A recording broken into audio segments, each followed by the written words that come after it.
Hi hello guarantee news ವೀಕ್ಷಕರಿಗೆ ಅಪೇಕ್ಷಾ ಪವನ್ ಒಡೆಯರ್ ಮಾಡುವಂಥ ನಮಸ್ಕಾರಗಳು. ಇವತ್ತು ನಾನು ಗ್ಯಾರಂಟಿ ನ್ಯೂಸಲ್ಲಿ ಖಾಸ್ ಬಾತ್ ಮಾತಾಡಕ್ಕೆ ಬಂದಿದ್ದೀನಿ. ಏನಂತೀರಾ? ಶಾಕ್ ಆದ್ರಾ ನಾನು ಆ್ಯಂಕರ್ ಆದೆ ಅಂತ? ನೋ. ಇವತ್ತು ಆ್ಯಕ್ಚುಲಿ ಒಂದು ಅದ್ಭುತವಾದ ಶೋ ಖಾಸ್ ಬಾತ್ ಅನ್ನೋ ಪ್ರೋಗ್ರಾಮಲ್ಲಿ ನಾನು ಒಬ್ಬ ಪೊಲಿಟಿಷಿಯನ್ ಜೊತೆ ಕೂತ್ಕೊಂಡು ಮಾತಾಡುವಂಥ ಕ್ಷಣಗಳಿದು. ಸೊ ಇವತ್ತು ನಮ್ಮ ಜೊತೆಗಿದ್ದಾರೆ ನಮ್ಮ ಮಾಜಿ DCM CN Ashwath Narayan sir. ನಮಸ್ಕಾರ ಸರ್. ಸರ್, ಮೊದಲಿಗೆ ಗ್ಯಾರಂಟಿ ನ್ಯೂಸ್ಗೆ ನಿಮಗೆ ಸ್ವಾಗತ. ಇವತ್ತು ನನಗೆ ಆ್ಯಕ್ಚುಲಿ ತುಂಬ ಖುಷಿ ಆಗ್ತಿದೆ, ಬಿಕಾಸ್ ಪರ್ಸ್ನಲ್ ಫೇವ್ರೇಟ್ ಪೊಲಿಟಿಷಿಯನ್ ನೀವು ನನಗೆ, ಅಶ್ವಥ್ ನಾರಾಯಣ್ ಅಂತ ಹೇಳಿ. ನನ್ನಂಥ ಎಷ್ಟೋ ಜನರಿಗೆ ನೀವು ತುಂಬ ಫೇವ್ರೇಟ್. ಯಾಕೆ ಅಂತಂದರೆ ಕೆಲವೊಂದಿಷ್ಟು ಪೊಲಿಟಿಷಿಯನ್ಸು ಕೋವಿಡ್ ವಾರಿಯರ್ಸ್ ಆಗಿದ್ದಾರೆ. ಸೊ ಹೀಗಾಗಿ ತುಂಬ ಮನಸ್ಸಿಗೆ ಹತ್ತಿರ ಆಗ್ಬಿಟ್ಟಿದ್ದೀರಾ ನೀವು. ಆ ಟೈಮಲ್ಲಿ ಒಂದು ನಿಮ್ಮ ಜರ್ನಿ ಆಗಲಿ, ಒಂದು ಪೊಲಿಟಿಷಿಯನ್ ಅನ್ನೋಕ್ಕಿಂತ ಹೆಚ್ಚು ನಮ್ಮವರು ಅಂತ ಮಾಡಿರುವಂಥ ಕೆಲಸಗಳನ್ನು ನೋಡಿ ನೀವೆಲ್ಲ ನಮಗೆ ತುಂಬ ಹತ್ತಿರ ಆಗ್ಬಿಟ್ಟಿದ್ದೀರಾ. ಸೊ ಇವತ್ತು ನಿಮ್ಮನ್ನು ನಾನು ಇಂಟರ್ವ್ಯೂ ಮಾಡ್ತಾ ಇರೋದು ನನಗೆ ತುಂಬ ಖುಷಿ ಆಗ್ತಾ ಇದೆ ಸರ್. ಮೊದಲಿಗೆ ನಿಮಗೆ ಸ್ವಾಗತ. ಧನ್ಯವಾದಗಳು. ನಾನು ನಿಜಕ್ಕೂ ಒಂದು ವಿಶೇಷವಾಗಿ ಇವತ್ತು ಗ್ಯಾರಂಟಿ ನ್ಯೂಸ್ ಚಾನಲ್ ಅವರು ಒಂದು ಸೆಲೆಬ್ರಿಟಿನ ಕರೆಸಿ ಒಂದು ಆ್ಯಂಕರ್ ಆಗಿ ಈ ಒಂದು ಇಂಟರ್ವ್ಯೂನ ನಡೆಸ್ತಿರುವಂಥದ್ದು ಒಂದು ಡಿಫ್ರೆಂಟ್, ನಿಜಕ್ಕೂ ಒಂದು ವಿನೂತನವಾಗಿದೆ. ಅರ್ಪಿತಾ ಅವರು, ನೀವು ಅಪೇಕ್ಷೆ ಅವರು ರಾಷ್ಟ್ರೀಯ ಪ್ರಶಸ್ತಿಯನ್ನು ಪಡೆದಂಥವರು, ದೊಡ್ಡ ಸಾಧಕರಾಗಿರುವಂಥವ್ರು, ಕಲಾ ಕ್ಷೇತ್ರದಲ್ಲಿ, ಸಿನಿಮಾ ಕ್ಷೇತ್ರದಲ್ಲಿ ವಿಶೇಷವಾಗಿ ದೊಡ್ಡ ಸಾಧನೆ ಮಾಡಿರೋರು, ಹಾಗೂ ತಮ್ಮ ಮನೆಯವರು ಪವನ್ ಒಡೆಯರ್ ಅವರು. ಸೊ ನಿಜಕ್ಕೂ ಖುಷಿಯಾಗುತ್ತೆ ತಮ್ಮೆಲ್ಲರ ನಾಡಿನ ನಮ್ಮ ಸಂಸ್ಕೃತಿ ಮತ್ತು ಸಿನಿಮಾ ರಂಗವನ್ನು ಬೆಳೀಲಿಕ್ಕೆ ತಮ್ಮ ಅಪಾರ ಕೊಡುಗೆ. ಮತ್ತು ನಿಮ್ಮ ಜೊತೆ ಇವತ್ತು ನೇರವಾಗಿ ಇಲ್ಲಿ ಕುಳಿತು ಈ ಒಂದು ಇಂಟರ್ವ್ಯೂನಲ್ಲಿ ನಾನು ಭಾಗಿಯಾಗ್ತಿರೋದು ನಿಜಕ್ಕೂ ನನಗೂ ಭಾಳ ಸಂತೋಷ ತಂದಿರುವಂಥದ್ದು. ಹಾಗಾಗಿ ತಮಗೂ ಮತ್ತು ಗ್ಯಾರಂಟಿ ನ್ಯೂಸ್ಗೆ ನಾನು ಹೃದಯಪೂರ್ವಕವಾಗಿ ಅಭಿನಂದನೆಗಳನ್ನು ಪ್ರಥಮವಾಗಿ ಸಲ್ಲಿಸ್ತೇನೆ. Thank you sir. ಸರ್, ಹೇಗೆ ಅನಿಸ್ತಿದೆ ಸರ್, ಗ್ಯಾರಂಟಿ ನ್ಯೂಸು ಇವತ್ತಿನ ಮೀಡಿಯಾ ಕ್ಷೇತ್ರದಲ್ಲಿ ಮತ್ತೊಂದು ಮೇಲುಗೈ ಮಾಡಿದೆ, ಅದು ನಿಮ್ಮ ಕ್ಷೇತ್ರದಲ್ಲಿ ಈ ನ್ಯೂಸ್ ಚಾನಲ್ ಇರೋದ್ರಿಂದ? What you want to say? ನಿಜಕ್ಕೂ ನಾನು ಬಂದಿದ ತಕ್ಷಣ ನಾನು ಆ ಮಾತನ್ನು ನಾನು ಕೇಳಬಾರ್ದು, ಆದರೂ ನಾನು ಕುತೂಹಲದಿಂದ ಕ್ಯೂರಿಯಾಸಿಟಿ ಜಾಸ್ತಿಯಾಗಿ ನಾನು ನ್ಯೂಸ್ ಚಾನಲ್ಗಳು ಅಂದರೆ ತುಂಬ ಹೈಲಿ ಕಾಂಪಿಟೇಟಿವ್ ಏರಿಯಾ, ಅಂದರೆ ಒಂದೇ ನಿಶಲ್ಲಿ ತುಂಬ ಜನ ಕಾಂಪೀಟ್ ಮಾಡ್ತಿರೋದು, ತುಂಬ ಹೊಸ ಚಾನಲ್ಗಳು ಬರ್ತಿರೋದು, ಅದು ವೆರಿ ಚಾಲೆಂಜಿಂಗ್ ಏರಿಯಾ. ಅದನ್ನೇ ಸ್ವೀಕರಿಸಿ ನೀವು ಬಂದು ಮಾಡ್ತಾ ಇದ್ದೀರಲ್ಲ, ಇಷ್ಟು ತುಂಬ ಕಷ್ಟಪಟ್ಟು ತಮ್ಮ ಬೇವರು ಸುರಿಸಿದಂಥ ಒಂದು ಹಣವನ್ನು ಇದಕ್ಕೆ ಮೀಸಲಾಗಿಟ್ಟು ಈ ಚಾನಲ್ನಲ್ಲಿ ಬರ್ತಿರೋಂಥದ್ದು ನನಗೂ ನಿಜಕ್ಕೂ very inspiring to see their challenging attitude. Do or die ಬ್ಯಾಟಲ್ನಲ್ಲಿ ಬಂದಾಗ ಮಾಡಬೇಕು ಅನ್ನೋಂಥ ಛಲ ಇಟ್ಕೊಂಡು ಬಂದಿದ್ದಾರಲ್ಲ, ಅದು ನಿಜಕ್ಕೂ ನನಗೆ ಇನ್ಸ್ಪೈರ್ ಆಗ್ತಿದೆ. ಯಾವ ರೀತಿ ಇವರು ಒಂದು ಸವಾಲನ್ನು ಸ್ವೀಕರಿಸಿ ಬಂದು ಮಾಡ್ತಿರೋಂಥದ್ದು. ಮತ್ತು ಒಳ್ಳೆ ತಂಡ ಇದ್ದಾರೆ ಇವರು. ನೋಡಿದಾಗ ಇಡೀ ಅವ್ರ ತಂಡ ಪರಿಚಯ ಮಾಡ್ಕೊಂಡು ಈಗ ತಾವು ಇದ್ರಿ, ಆಗ ನೋಡ್ದು ಇಡೀ ತಂಡದ ಜೊತೆ ಮಾತಾಡ್ತಿದ್ದು.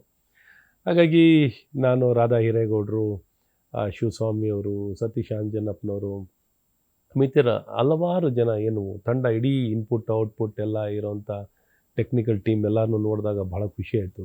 Dev got a great future. ಮತ್ತು ನಾನು ಅವರಿಗೆಲ್ಲ ಹೃದಯಪೂರ್ವಕವಾಗಿ ನಾನು ಶುಭಾಶಯಗಳನ್ನು ಕೋರ್ತೇನೆ.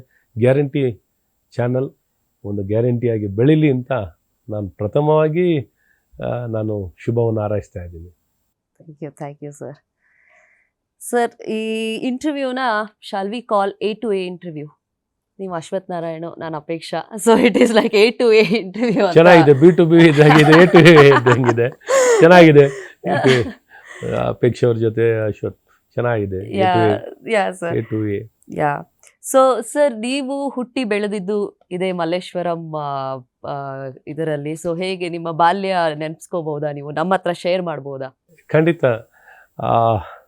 ಯಶವಂತಪುರ, ಮಲ್ಲೇಶ್ವರಂ, ಮತ್ತಿಕೆರೆ, ಈ ಒಂದು ತ್ರಿಕೋನವಾಗಿರೋಂಥ ಈ ಜಾಗದಲ್ಲಿ ನಾನು ನನ್ನ ಬಾಲ್ಯವನ್ನು ಬೆಳೆದಿದ್ದಂಥದ್ದು. ಈ ಸ್ಥಳದಲ್ಲಿ ಇವತ್ತೇನು ನಾವು ನೋಡ್ತಾ ಇದ್ದೀವಲ್ಲ, ಈ ಕಟ್ಟಡ, ಇದು ಒಂದು ಬಂಡೆ ಆಗಿತ್ತು. ಇದೊಂದು ಬಂಡೆ, ನಾವು ನೋಡ್ತಿದ್ದಂಥ ಬಂಡೆಗಳಲ್ಲೆಲ್ಲ ಆಟ ಆಡ್ಲಿಕ್ಕೂ ಕೆಲವು ಸಲ ನಾವು ಸ್ಕೂಲಿಗೆ ಬಂದು ಇಂಡಿಯನ್ ಪ್ರಿಪ್ರೇಟರಿ ಸ್ಕೂಲಲ್ಲಿ ನಾನು ಓದ್ತಿದ್ದು. ಸೊ ಇಲ್ಲಿ ಆಟ ಆಡ್ಕೊಂಡು ಮುಂದಕ್ಕೆ ಹೋಗೋವು. ಸೊ ಈ ರೀತಿ ನಾನು ಆಟ ಆಡಿ ನೋಡಿ ಬೆಳೆದಂಥ ಈ ಸ್ಥಳಗಳು ಇವತ್ತಿಲ್ಲಿ ಚಾನಲ್ನ ನೋಡೋಂಥದ್ದಾಗ್ತಿದೆ. ಮತ್ತು ಮಲ್ಲೇಶ್ವರಂ ಅಂದರೆ ವಿಶೇಷ, ಮಾಲ್ಗುಡಿ, ಮಲ್ಲೇಶ್ವರಂ ಮತ್ತು ಬಸವನಗುಡಿ. ಮತ್ತು ಇಲ್ಲಿ ಬೆಳೆದಿರೋ ಜೊತೆಯಲ್ಲಿ ನಾನು ರಾಜ್ಯದಲ್ಲಿ ನಾನಾ ಭಾಗದಲ್ಲೂ ನನ್ನ ತಂದೆ ಸರ್ಕಾರಿ ಕೆಲಸದಲ್ಲಿದ್ದರು. ಹಾಗಾಗಿ ನಾನು ಶಿವಮೊಗ್ಗದಲ್ಲೂ ಹೈಸ್ಕೂಲ್ ಮತ್ತು ಪ್ರೀ ಡಿಗ್ರಿ ನಾವು ಅಲ್ಲಿ ಓದಿದೆ. ತದನಂತರ ಮಂಗಳೂರಿನಲ್ಲಿ ಅಂಡರ್ ಗ್ರ್ಯಾಜುಯೇಷನಿಗೆ MBBS ಓದಲಿಕ್ಕೆ ಕಸ್ತೂರ್ಬಾ ಮೆಡಿಕಲ್ ಕಾಲೇಜಿನಲ್ಲಿ ಅಲ್ಲಿ ವಿದ್ಯಾಭ್ಯಾಸ ಮಾಡಿದೆ. ನನಗೆ ಕರ್ನಾಟಕದಲ್ಲಿ ಕರಾವಳಿ, ಮಲೆನಾಡು, ಬೆಂಗಳೂರು, ಬಯಲುಸೀಮೆ 3 ಕಡೆನೂ ರಾಜಧಾನಿಯಿಂದ ಹಿಡಿದು ಎಲ್ಲ ಕಡೆನೂ ವಿದ್ಯಾಭ್ಯಾಸ ಮಾಡುವಂಥ ಭಾಗ್ಯ ಸಿಕ್ಕಿತ್ತು. ತದನಂತರ ನಾನು ಬೆಂಗಳೂರಿನಲ್ಲಿ ಇವತ್ತು ಈ ಕ್ಷೇತ್ರದ ಒಂದು ಪ್ರತಿನಿಧಿಯಾಗಿ ಕೆಲಸವನ್ನು ಮಾಡ್ತಿರೋದು ನನ್ನ ಸೌಭಾಗ್ಯ. ಸೊ ಹಾಗಾಗಿ ಎಲ್ಲ ಈ journey going through everything and best part ಇಲ್ಲಿಂದ ಫೌಂಡೇಶನ್ ಸ್ಟಾರ್ಟ್ ಆಗಿದ್ದು ನನಗೆ ಒಳ್ಳೆ ಜರ್ನಿ ಆಗಿದೆ. ಹೇಗೆ ಸರ್ ನೀವು ಚಿಕ್ಕವರಿದ್ದಾಗ ಅಂದರೆ ನೀವು ಬಾಲ್ಯದಲ್ಲಿ ತುಂಬಾ ತುಂಟ ಇದು ಇದ್ರಾ ಅಥವಾ ವೆರಿ ಸ್ಟೂಡಿಯಸ್ ಆಗಿದ್ರಾ? ತುಂಬ ತುಂಟ ಸ್ಟುಡಿಯಸ್ ಅನ್ನೋಂಥದ್ದು ತದನಂತರ ಆಗಿದ್ದು.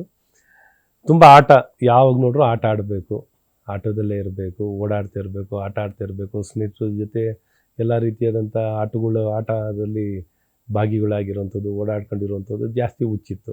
ಸೊ ಆ ರೀತಿ ಕೊನೆ ಮಗ ನಾನು. ನನಗಿಂತ 3 ಜನ ಅಣ್ಣಂದಿರು ಇದ್ದಾರೆ. ಸೊ ಕೊನೆ ಮಗ ಆಗಿದ್ದರಿಂದ ಒಂದು ಸ್ವಲ್ಪ ನಮಗೆ ಮೇಲಿಂದ ಕಾನ್ಸಂಟ್ರೇಷನ್ ಬರ್ತಾ ಕಡೆಗೆ ಫ್ರೀಡಮ್ ಜಾಸ್ತಿ ಸಿಗುತ್ತೆ. ಸೊ ಸಿಕ್ಕಿದ್ರಲ್ಲಿ ಒಂದು ಸ್ವಲ್ಪ ತುಂಟಾಟಿಕೆ ಜಾಸ್ತಿ ಇತ್ತು. ಹಾಗಾಗಿ ಒಂದು ಸ್ವಲ್ಪ ಆಟ ಜಾಸ್ತಿ ಮಾಡಿಕೊಂಡು ಒಂದು ಸ್ವಲ್ಪ ಸ್ನೇಹಿತರ ಜೊತೆ ಅದು ಇದು ಗಣೇಶ ಸಣ್ಣ ವಯಸ್ಸಿನಿಂದನೂ ಗಣೇಶನ ಮಾಡಿಕೊಂಡು ಕಬಡ್ಡಿ ಆಟ, ಬೇರೆ ಬೇರೆ ಎಲ್ಲ ಆಟಗಳಲ್ಲೂ ಫೇವರೆಟ್ ಹಾಬಿ ಸರ್ ನಿಮ್ಮದು? ನಿಜಕ್ಕೂ ಹೇಳಬೇಕು ಅಂದರೆ ಆಟದಲ್ಲಿ ನನಗೆ ಆಟ ಅಂದರೆ ಭಾಳ, ಸ್ಪೋರ್ಟ್ಸ್ ಅಂದರೆ ಭಾಳ ಇಷ್ಟ. ಅದ್ರ ಜೊತೆಗೆ ನೆಕ್ಸ್ಟ್ ಅಂದರೆ ಸಿನಿಮಾ, ಮೂರನೇದು ಅಂದರೆ ನನಗೆ ಬೇರೆ ಸ್ನೇಹಿತರ ಜೊತೆ ಹರಟೆ ಹೊಡೆಯೋದಂತೂ ಭಾಳನೇ ಇಷ್ಟ ಇದೆ.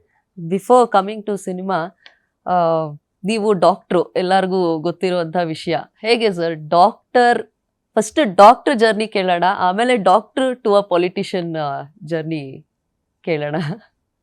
ಅದು ವಿದ್ಯಾಭ್ಯಾಸವನ್ನು ಮಾಡ್ತಾ ಏನು ಮಾಡಿದ್ರೆ ಒಳ್ಳೆಯದು ಅನ್ನುವಂಥದ್ದು.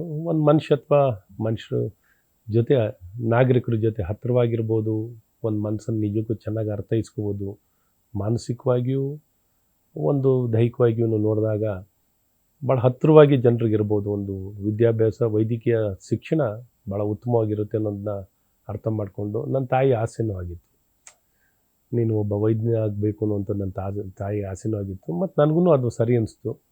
ಸೊ ಹಾಗಾಗಿ ಒಬ್ಬ ವೈದ್ಯ ಆಗಲಿಕ್ಕೆ ಅದಕ್ಕಾಗಿ ನಾನು ಮೆಡಿಕಲ್ ಸೇರಿಕೊಂಡು ವಿದ್ಯಾಭ್ಯಾಸ ಮಾಡ್ಕೊಂಡು ಬಂದೆ. ಮತ್ತು ಅದ್ರ ಜೊತೆಯಲ್ಲೇ ನೋಡ್ತಾ ಒಬ್ಬ ವೈದ್ಯನಿಗಿಂತನೂ ಒಂದು ಜನಪ್ರತಿನಿಧಿಯಾಗಿ ಕೆಲಸ ಮಾಡೋದು ಚೆನ್ನಾಗಿರುತ್ತೆ ಅಂತ ಆ ರೀತಿ ಈ ವೈದ್ಯನಿಂದ ಒಂದು ಒಳ್ಳೆ ಹಿನ್ನೆಲೆ, ಅದು ನಿಜವಾದ ಫೌಂಡೇಶನ್, ಒಂದು ಒಳ್ಳೆ ವ್ಯಕ್ತಿತ್ವ ಬೆಳೀಲಿಕ್ಕೆ ನಾನು ಓದಿದಂಥ ಕಾಲೇಜಾಗಲಿ ಕಸ್ತೂರ್ಬಾ ಮೆಡಿಕಲ್ ಕಾಲೇಜ್, ನನಗಿದ್ದಂಥ ಟೀಚರ್ಸ್, ನನ್ನಿದ್ದಂಥ ಸ್ಟೂಡೆಂಟ್ ಕೊಲೀಗ್ಸ್, ಪಿಯರ್ಸ್ ಭಾಳ ಅದ್ಭುತವಾಗಿದ್ದರು. ಪಿಯರ್ಸು ನಿಜಕ್ಕೂ ನಂಗೆ ಸಂತೋಷ ಆಗುತ್ತೆ. ಒಂದು ಒಳ್ಳೆ ವ್ಯಕ್ತಿತ್ವ ನಿರ್ಮಾಣ ಆಗಲಿಕ್ಕೆ ನನ್ನ ಕಾಲೇಜು, ನನ್ನ ಸ್ನೇಹಿತರು ಭಾಳಷ್ಟು ಪ್ರಭಾವವನ್ನು ಬೀರಿದ್ದಾರೆ.